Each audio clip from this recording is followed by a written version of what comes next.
As you can kind of see here, there's not really like much of anything. It's kind of hard for me to tell because I'm fat. But seriously, if you were to push on here, it is like so firm other than the fat.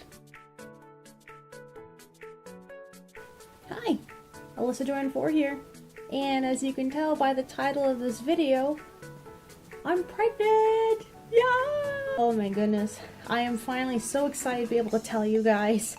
Seriously, it's been so long. I've wanted to tell you guys so badly. But had to wait till I reached second trimester. And now I'm finally in the second trimester. Firstly, I just want to let you know, this is actually the first vlog, even though it says week 14. Because, you know, if you didn't know, first trimester can be a dangerous time for the baby.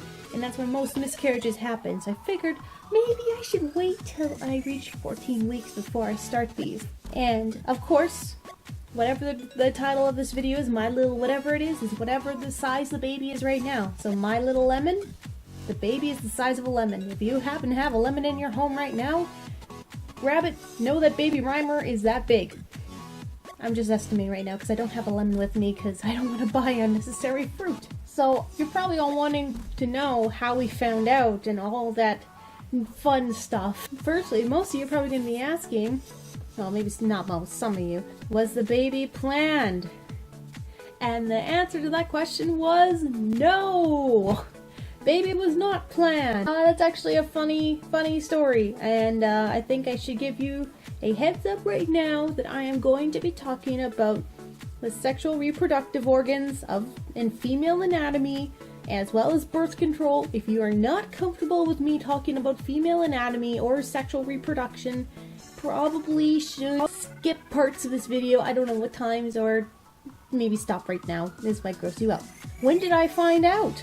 Technically, I had my first symptom of pregnancy on my birthday. What a great birthday present I got. I got implantation bleeding, which if you don't know what that means, it means when the baby is still just a tiny little ball of cells moving from the fallopian tube after it's been fertilized. It goes into the uterus and implants itself into the uterus, and it does cause a little bit of bleeding. And the reason I didn't catch on to this at first was because I had estimated that I was going to start my period that weekend.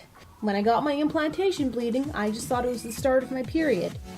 And yes, I started to notice things were a bit weird when the Sunday I was still very lightly bleeding. And it's like, this is not normal because I'm very regular when it comes to menstruation. Very regular. So anything that's not regular, it makes me know something's not up. Like something's wrong. By Monday, I think my bleeding had completely stopped. So of course, I was like, this is weird. And Robin, I tell Robin everything. So Robin knew that I wasn't bleeding. And he thought that was weird too. And then on the Wednesday, after no bleeding, and I was like, okay, something's not right here. There's something's definitely not right. So I went to the pharmacy and I grabbed a box of 2 home test pregnancy, like those little sticks that you pee on. And I peed on one. It was positive. What was my reaction? Slight disbelief, slight surprise, obviously some surprise, happiness, and a lot of being terrified. I'll explain more in just a moment here.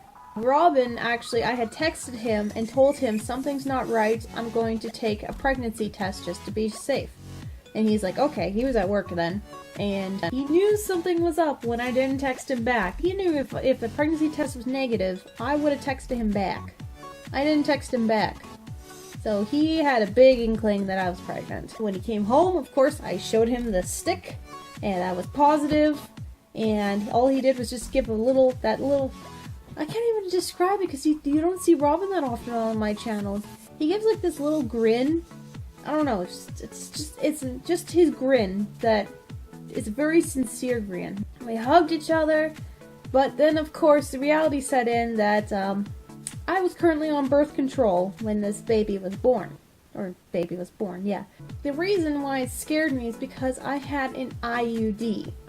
And if you don't know what an IUD is, it's a little usually T-shaped little contraption, gets inserted into the uterus and does one of two functions, depending which one you choose. One is hormonal. So when it's inserted into the uterus, it essentially tricks your uterus into thinking you're pregnant. So most women stop getting periods and their uterus essentially closes up, so when they get sexually active, no sperm can get through. And the second one, which I had, was a copper IUD.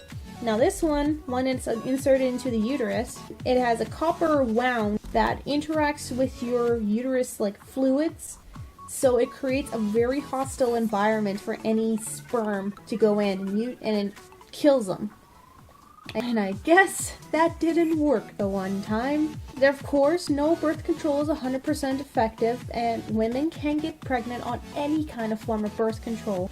So I knew the risks going in when I got my IUD is that if I did ever get pregnant on it, I would increase my chances of having an ectopic or tubal pregnancy, which means the baby implants instead of in the uterus but in the fallopian tube, and that can cause lots of bad things to happen. Your fallopian tube can rupture and babies almost never make it.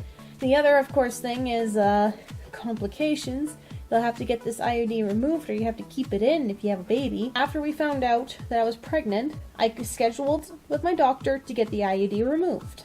The day after, I wanted this IUD out. Like, if this baby, like, and of course I had no idea if I was ectopic or not. I found out maybe week four, where it's like maybe the size of like a peppercorn. We got it removed. Ironically, actually, the doctor seemed to not quite believe I was pregnant. Technically, I'm like one of 6 women out of 1,000 to get pregnant on the IUD. There's also actually complications with IUDs either staying in the uterus or getting removed too. Because if it stays in the uterus, you have a 50% chance of miscarrying. If you get it removed, there's a 25% chance the IUD will dislodge the baby that is implanted if it's in your uterus. First, until I could get my first ultrasound, which wouldn't be until week 6, which they could finally see something, obviously I was terrified. I didn't know if I was ectopic, but thankfully, as you can tell, baby made it to the uterus. Baby is stubborn like mom and dad. It wants to live, and it's beat many odds to be here, so I know there's a reason for it to be here. Robin is of course very excited. He's always wanted to be a dad, so he's looking forward to finally being a dad. Probably are wondering what kind of symptoms I've had throughout these last 14 weeks of pregnancy. Oh well, starting week 6 is when the first real big one came, which was getting really hungry. I just ate all the time. And then around week 8, I lost my appetite. I had a bunch of aversions to a lot of food. Like, I haven't had even my first craving. I've been just not wanting to eat food. I worked, as you saw on my last vlog, I was actually pregnant on my last vlog that I made here. I was on the farm. When I was on my dad's farm, I would, obviously pack a lunch that would last me throughout the entire day. And I packed myself a bunch of crackers. I was still in that phase where I was really hungry. So I bought myself a bunch of different kind of crackers I could munch while I waited till the combines were ready, and then I could take their grain into the bins. If you don't know farmer lingo, I'm sorry. Around week 8, which is around the time that I started working on the farm, I started losing my appetite, and I started not liking the foods that I used to love. And I was struggling to eat my lunch. And of course I knew I have to eat. Freaking feeding for 2 now, To have a sandwich that would take me like 2 hours to eat. My mom made a chicken and rice meal with some cooked peas. And she had said on the radio that she made some chicken and rice with peas. And I was like, oh, that sounds really good.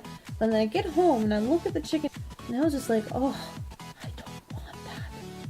I don't want that. And then I looked at the peas and I was just like, and I only ate like 5 bites of food that night. 1 bite of chicken and rice and then 4 bites of peas. Week 9 was when the first time I threw up. And it was in a bank. I don't really know if I can blame pregnancy on this because I was going in for a second ultrasound and you're supposed to drink a bunch of water, and then wait in half an hour, and while you have to pee so bad. I had drank 3 large glasses of water, which what I needed to do in the first trimester, and I had drank it all within half an hour, and then I had my hour before the ultrasound. During that time, I went and I took one of Robin's checks and I was putting it in the bank. I suddenly felt sick, and I was like, oh no, I don't have time to go to a bathroom. I was like, where can I throw up in if I need to? Trash can was right by there. There's like, okay, there's a trash can. So at least there's that. And I finished cashing the check. It was at an ATM, and I just knew I was gonna throw up. So I just bent down at the trash can, and I threw up all my water. I know this is probably really disgusting. That's what happened. I threw up all my water into the trash can. No one was in the building at the time, so thank goodness. But people probably saw this woman crouching down down in the window. Just, what's wrong with that woman? And I went and told the bank tellers, like, I'm so sorry I threw up in your trash can. And they're like, oh, it's okay. I told them I was pregnant. So they're like, oh, no, that's totally fine. And I was like, I'm so sorry. It's like, at least it's water and not food.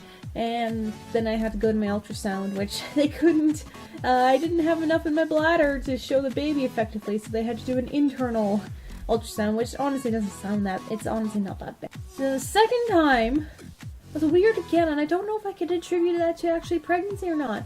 I was playing a video game, I was playing Spyro. I suddenly sneezed, and I don't know why, but lately every time I sneeze or I cough, it wants to trigger a gag reflex, and I don't know why. But that time I did sneeze, it triggered a gag reflex, which triggered me wanting to throw up. So that was the second time I threw up. And then the start of week 10 was when I started throwing up really badly. So badly I couldn't even keep down water. We had to get pills for me to even just keep things down. And I'm still technically on them. Not as bad though, like things are getting better, thankfully. I'm still having aversions. The big one is meat. I can't stand lots of meat right now. I hate it. Baby is making me a temporary vegetarian, and I don't like it one bit. The biggest one is ground beef. I cannot stand ground beef, and ground beef is one of my staple diets. Taco beef is even worse. I made taco beef for Robin. He knew I couldn't eat it, but I made it for him because he really wanted to make taco salads and tacos. And I finished making it. It's like, if I stay in this kitchen any longer, because smells are bad right now. If I stay in the kitchen any longer, I was going to throw up. So it's like, nope, you deal with the ground beef. I can't handle it anymore. I'm peeing a lot. That's another symptom. Surprisingly, Robin says I'm not as moody, which I was worried about, but I'm not very moody, so that's good. If you have any other ideas on what you want me to talk about during the pregnancy, feel free to comment below. I will also open up an FAQ on my main channel, because not a lot of people from my main channel go on my vlog channel. If you have any questions that a lot of people will ask, I'll answer them on my main channel. So here we go to a weekly series of my little whatever fruit it is for baby Reimer's growth. And I'll keep vlogging up till baby is born. So I look forward to this new stage of becoming a mom. Terrifies me, but I'm so excited at the same time. Well, here's to the next 6 months of growing a baby.